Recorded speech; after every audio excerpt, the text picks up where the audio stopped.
చూసుకున్నట్టయితే ఆదిలాబాద్ లో పట్టు నిలుపుకున్న కంది ముక్కోనపు పోటీలో కాంగ్రెస్ ముందంచ బీజేపీ కాంగ్రెస్ లను వెనక్కి నెట్టిన కాంగ్రెస్ పార్టీ అసెంబ్లీ నియోజకవర్గ ఇన్ఛార్జ్ కంది శ్రీనివాస్ రెడ్డి పాయాల శంకర్ జోగురామన్లకు షాక్.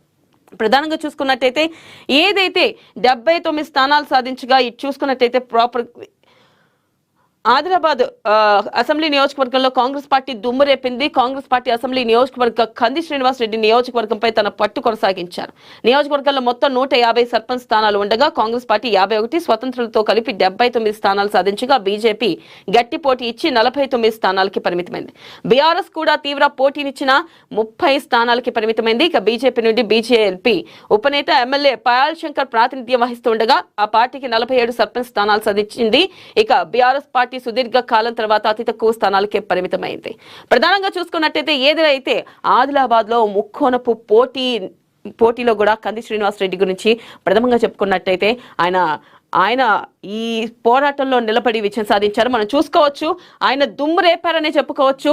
దాదాపుగా ఇటు బీఆర్ఎస్ బీజేపీ కన్నా కాంగ్రెస్ పార్టీ 51 స్థానాలు, అలాగే స్వాతంత్రులతో కలిపి చూసుకున్నట్టయితే 79 స్థానాలు సాధించింది.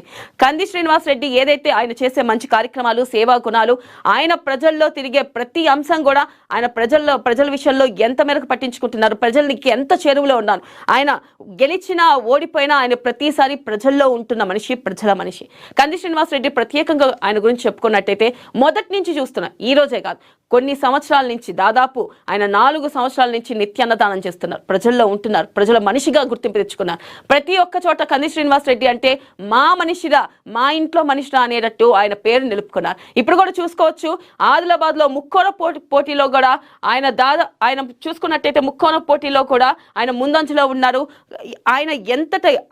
ఆయన విషయంలో ప్రధానంగా చూసుకున్నట్టయితే ప్రజల విషయంలో ఎంత శ్రద్ధగా ఉంటారు, ప్రజల మనిషిగా ఎంత పేరు తెచ్చుకున్నారు. ఆ ప్రజలకి ఇప్పుడు కూడా ఈ అన్నదాన కార్యక్రమం కానీ, ఎవరికైనా డబ్బులు సహాయం అంటే చేయడమే కానీ, నేనున్నాను ఒక అన్నగా, కొడుగ్గా అని చెప్పి ఆయన ప్రతి ఇంట్లో తన మనిషిలా, తలలో నాలికలాగా అంటే అంటూ ఉంటారు కదా, తలలో నాలికలాగా మన మనిషిలా ఉన్నారని చెప్పి ఆయన అలాగా ప్రతి ఒక్క ఇంట్లో తన మనిషిగా, మన మనిషిగా ఆయన ఉండడం, అలాగే ప్రతి ఒక్కళ్ళు కూడా ఆయన్ని అభిమానించడం, ఆయన మన మనిషిగా అనుకొని గుండెల్లో పెట్టుకోవడం, అది ఆయనకే సాధ్యం. మనం చూసుకోవచ్చు, ప్రజలకి చిన్న కష్టం వచ్చినా చెలించిపోయే మనస్తత్వం అయింది. నేను చూసుకున్నట్టయితే ఆయన ముందంజలో ఉన్నారు. దాదాపుగా ఆయన 51 స్థానాల్లో ఇటు బీజేపీ అలాగే బీఆర్ఎస్ ని కూడా వెనక్కి తిని దాదాపుగా 51 స్థానాల్లో ఆయన ముందంజలో ఉన్నారు. అలాగే మనం చూసుకున్నట్టయితే కనుక ఆ కాంగ్రెస్ పార్టీకి ఆ స్థాయిలో ఓటింగ్ రావడానికి కూడా కంది శ్రీనివాస్ రెడ్డే కారణం. మనం చూసుకోవచ్చు, మొదటి నుంచి కూడా ఆయన పార్టీ కోసం